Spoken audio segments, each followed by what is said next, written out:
ज़ाहिर जो आपका मुतालबा है इसको वफाकी शहर बना दिया जाए, उस पर आने से पहले ऐसा लगता है कि कुछ भी होता है पीपल्स पार्टी और आपके दरमियान सानहों पर तानों का मुकाबला शुरू हो जाता है। वो आप उन्हें गुल प्लाजा का हवाला दे रहे हैं, वो आपको बल्दिया फैक्ट्री का हवाला दे रहे हैं। आप दोनों ही मुलविस हैं जो कि शहर की बर्बादी हुई है।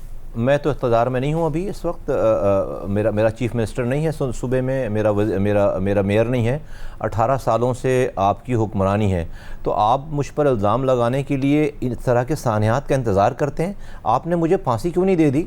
आप जिन बातों का आज जिक्र करते हैं उस पर मुझे फांसी क्यों नहीं दे दी? मुझे जो है वो मुझे बंद क्यों नहीं कर दिया? मुझे जो है वो आपने मुझसे क़ता ताल्लुक़ क्यों नहीं कर लिया?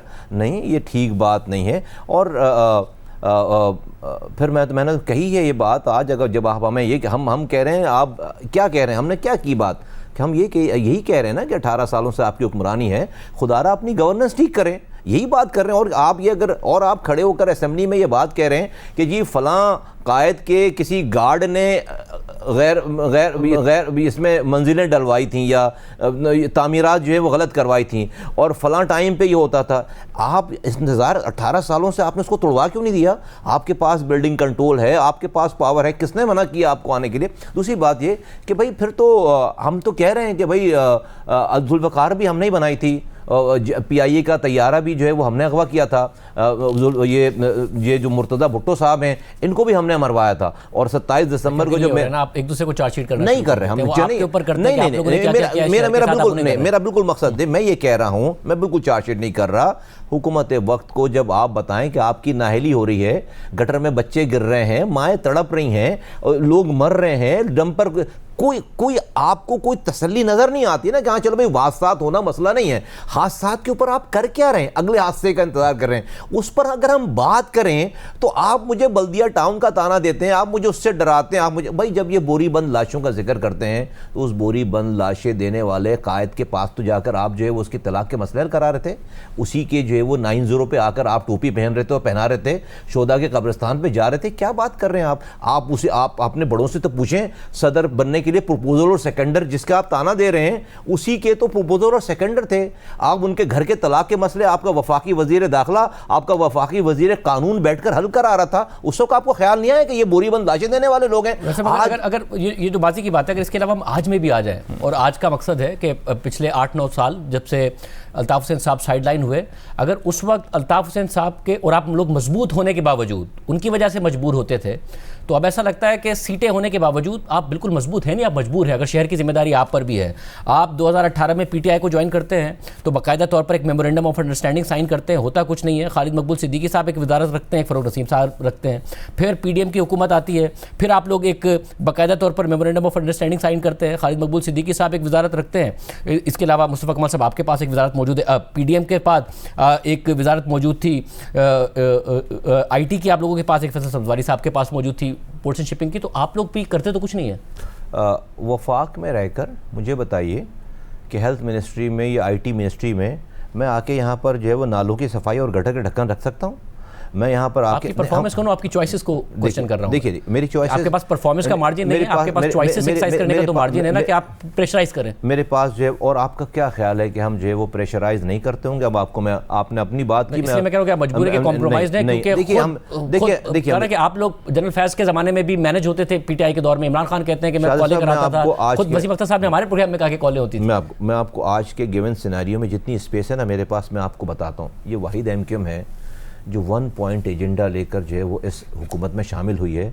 कोई आपने सारी आप उठा लें MQM की तारीख, 45 नुकात, 55 नुकात, 52 नुकात के ऊपर MQM हुकूमतों में जाती थी। एक नुक्ता है पाकिस्तान के आइन में लोकल गवर्नमेंट के ऑर्डिनेंस के हवाले से आर्टिकल 140A की जो है वो आइनी तरमीम, ये हम हुकूमत में जाने से पहले PMLN ने हमारे साथ साइन किया। फिर 26वीं में नहीं हुआ मसला, हमने कोई वजारत, कोई सदारत, कोई ठेके नहीं मांगे, हमने कहा इसी पे स्टिक करेंगे। 27वें में वज़ीर आज़म ने हमें बुलाकर कैबिनेट ने अप्रूव कर दी, सारी बात स्टैंडिंग कमेटी में चली गई। पीपल्स पार्टी अड़ गई कि भाई अगर आप इनको सिर्फ उस पर असेंबली में भी लेकर आएंगे, हम आपकी दूसरी आइनी तरामीम पे भी वोट नहीं देंगे। डेफिनेटली MQM अभी इसकी इतनी ताकत नहीं है कि वो तमाम निज़ाम से टकरा जाए। आप कारकर्दगी ये क्या कर रहे हैं?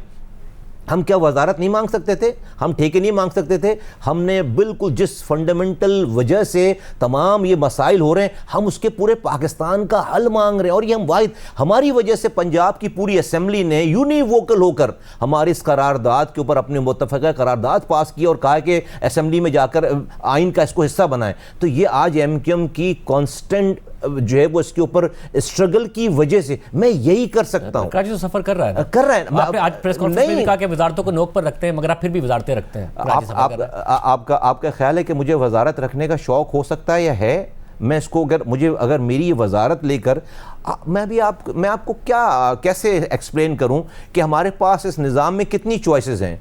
देखिए, ये सारी कोई वजारत नहीं मांगी हमने, कोई वजारत की एप्लीकेशन नहीं लगाई। अगर मेरी 10 वजारत लेकर इस शहर को बचाया जा सकता है, उठने से पहले रिज़ाइन करने के लिए तैयार हूँ। अभी यहाँ पे उठने से पहले आप बचा लेना शहर को, बताएं कि हादसात नहीं होंगे। हम बताएं, ये हम जिस जगह पे हैं वहाँ पर बंद कमरों में और खुले आम किसी वजीर को आपने देखा है कि अपनी वजारत रखते हुए इन तमाम चीज़ों के ऊपर इस तरह बात करे? अगर हमें वजारत अजीज़ होती तो मैं आज ये कह रहा होता जो मैं कर रहा हूँ। ये किसी वजीर को देखा है आपने करते हुए? आपका जो फेडरल शहर बनाने का मुतालबा है उस पर आने से पहले मुझे एक बात बताइए, क्योंकि ज़रा आपका अपना एक ट्रैक रिकॉर्ड है इस शहर के लिए डिलीवर करने का, ब्रिज बनाने का, सड़कें बनाने का, जल्दी बनाने का। अब तो ये हो गया है कि शहर में अगर कोई काम शुरू होता है वो ख़त्म नहीं होता। शहर के पानी के लिए काम K4 वो बन के नहीं दे रहा। वो यूनिवर्सिटी रोड खुद ही है तो हुकूमत खुद मान लेती है। आप मेयर कराची से पूछे, वो खुद कहते हैं कि भाई मैं उसका दिफाई नहीं कर रहा। ये मसला क्या है कि पंजाब में अभी बल्दियात से ज़्यादा अगर आगे बढ़ के चीफ मिनिस्टर एक काम अनाउंस करती हैं वो काम हो जाता है। यहाँ पे सेफ सिटी नहीं लग रहा, वहाँ पे पता नहीं कितने शहरों में सेफ सिटी लग गया है। वहाँ CM अनाउंस कर रही है कि जी पिंडी में पानी कम आ रहा है तो हम मुफ्त पानी फराहम करेंगे ताकि जो टैंकर माफिया है उसको ना फ़रोग मिले। वहाँ हो रहा है, यहाँ नहीं हो रहा। पैसे का मसला है कि पैसे नहीं मिल रहे, कोई और मसला है। पंजाब का हर वज़ीर आला लाहौर को ओन करता है, सिंध का हर वज़ीर आला कराची को डिसोन करता है। वन लाइनर है ये, इसके अलावा कोई और बात नहीं है। और दूसरी, पैसे इतने हैं कि 17-18 सालों में 22,000 अरब रुपए आए हैं। इस साल सूबों को 8,700 अरब रुपए बटे हैं, सिंध को 2,400 अरब रुपए बटे। 2,400 अरब रुपए एक साल में, इतने पैसे हैं कि सुबह से लेकर रात तक खर्च करते रहें। आप जिस कामों की, जिस ज़माने की बात करते हैं, उस ज़माने में टोटल खर्चा 300 अरब रुपए हुआ है। तो शहर दुनिया के 12 तेज़ी से तरक्की करने वाले शहरों में शामिल था। आपने कहा ये ब्रिजेस बनते नहीं हैं, रोड बनती नहीं, खुद जाती है। अगर आप पहले ही चेक पर पूरे प्रोजेक्ट की रिश्वत ले लें तो ठेकेदार अपनी जेब से नहीं लगा, फिर उसकी फाइल एक्सटेंशन, उसकी जो है वो पैसे बढ़ाने के लिए फाइल। एग्जांपल देंगे, आज अगर आपकी नज़र में यूनिवर्सिटी रोड क्यों नहीं बन रहा और कैसे फौरन बन सकता है? क्योंकि जब मेयर आके आप सवाल करें और मिनिस्टर से वो कहे कि भाई मैं उसका डिफाई नहीं कर सकता, वो खुद गलती मान रहे, क्यों नहीं बन रहा? शाहजेब साहब, जब आप उसको एक तो पहले प्लान ठीक ना करें, प्लान ठीक नहीं करने के बाद जब आप उसकी एस्केलेशन हुई है, आपको पता है ना इस फाइल की, इसका मतलब यह है कि भाई जो आपने प्रोजेक्ट किया था और इसके अंदर की कहानी जो बादियो नज़र में क्या कहते हैं आप लोग, जो है वो उसको कि जो बताई जाती है मुबैना तौर पर, जो बात कहानी आती है बाद में, वो ये आती है कि भाई ठेकेदार से पहले ही चेक में उसकी रिश्वत ले ली गई। अब उसको ये वादा था कि भाई वो साइन, अब उसके पैसे बढ़ाए जाएंगे उस प्रोजेक्ट के, जब जाकर वो काम शुरू करेगा। तो कैसे अपने उसके बाद वो प्रोजेक्ट की कॉस्ट बढ़ी है, अप्रूवल हुई है, उसके बाद जो है वो जाकर अब जो है वो कुछ हिलजुल शुरू हुई है। तो जब आप ये करेंगे, मुस्तफ़ा कमाल के ज़माने में जब आप बात कर रहे हैं, रात में DCO जो है वो रोड पर साइन करके 1 रुपये भी रिश्वत लिए बगैर देता था और साइन करता था। और इसलिए वो काम, आप जब किसी से आप पैसे ले लेंगे, जब आप कमीशन ले लेंगे, तो आप उस ठेकेदार को काम करने का नहीं कर सकते। ये खुली किताब की तरह है। ये आप चले ना कि कितनी परसेंटेज जो है वो चल रही है। सिंध में क्या इस निज़ाम में रिश्वत नहीं चल रही? भाई रिश्वतों की वजह से काम नहीं हो रहे, करप्शन की वजह से काम नहीं हो रहे।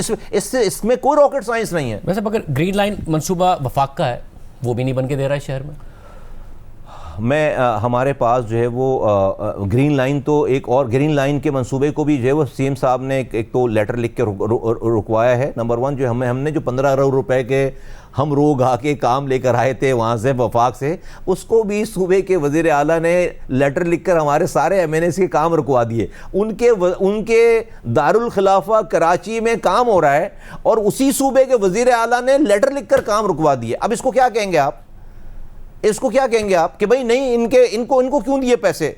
ये काम, यानी कि मैं बहुत सुनकर बहुत ज़्यादा बर्दाश्त करके आज मैं ये बात कह रहा हूँ कि भाई हमें इनसे अब उम्मीद नहीं रह गई। ये अपनी मीटिंगों में अपने मसाइल के साथ साथ इनका एक एजेंडा ये होता है कि एमक्यूएम को एमएनएस को तो कुछ पैसे नहीं मिल रहे, या कराची को कहीं और से तो कोई फंड नहीं मिल रहा। अब ये भी एक एजेंडा है, तो अब हम क्या करें? मतलब अगर क्या पीपल्स पार्टी का कहना यह है कि कराची में पाकिस्तान भर से लोग आते हैं, रोज़गार की तलाश में आते हैं, तो इस शहर को वफाक को ओन करना चाहिए और पैसे देने चाहिए। ज़ाहिर आगे से तनकीद ये आती है कि कोई और सूबा क्यों नहीं मांगता, कोई और सूबा ये क्यों नहीं कहता कि जी हमें अपने एक बड़े शहर को पानी देना है तो वफाक पैसे दे।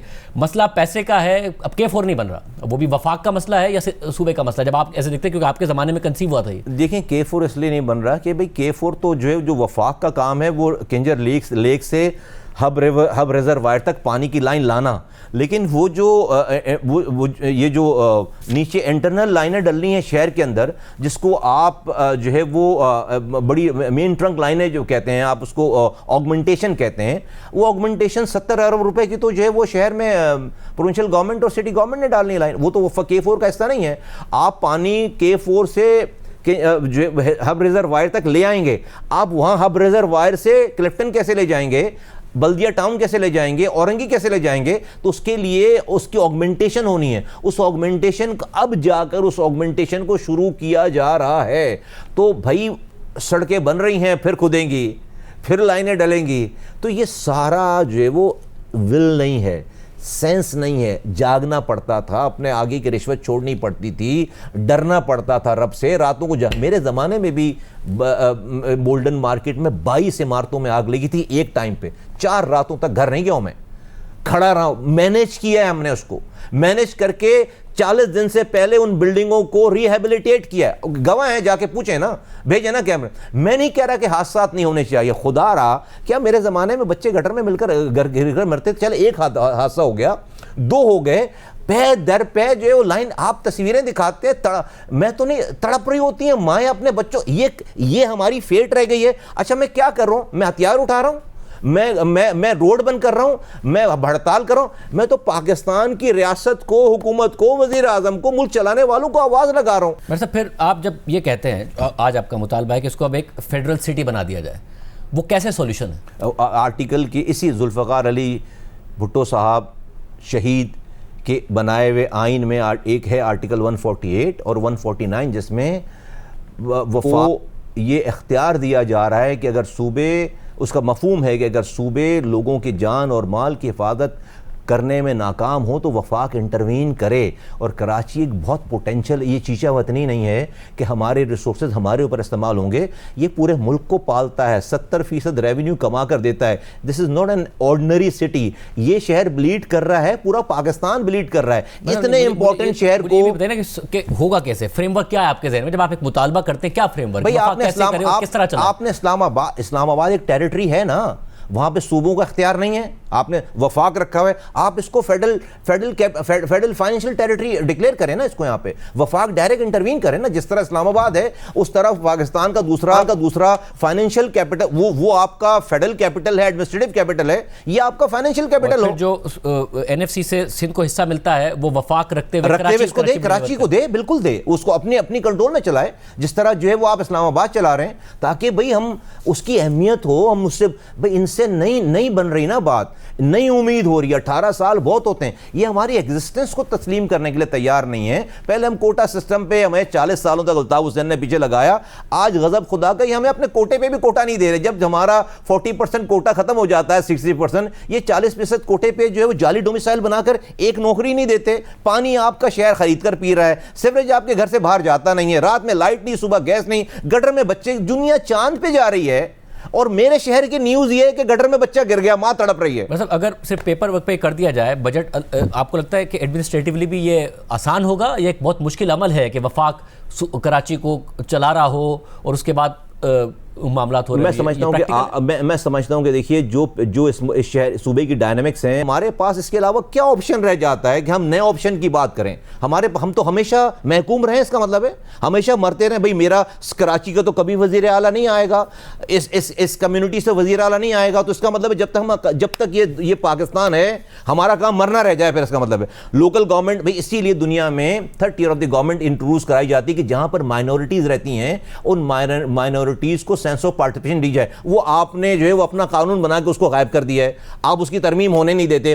तो आप सूबे में आपका रोल है नहीं, आप गवर्नेंस कर नहीं रहे, लोकल गवर्नमेंट के आपकी तरमीम आप होने नहीं देते, तो मेरा काम सिर्फ मरना रह गया। तो बता देना कि भाई पाकिस्तान में आपका काम मरना रह गया है, आप मरेंगे इस शहर में रहते हुए।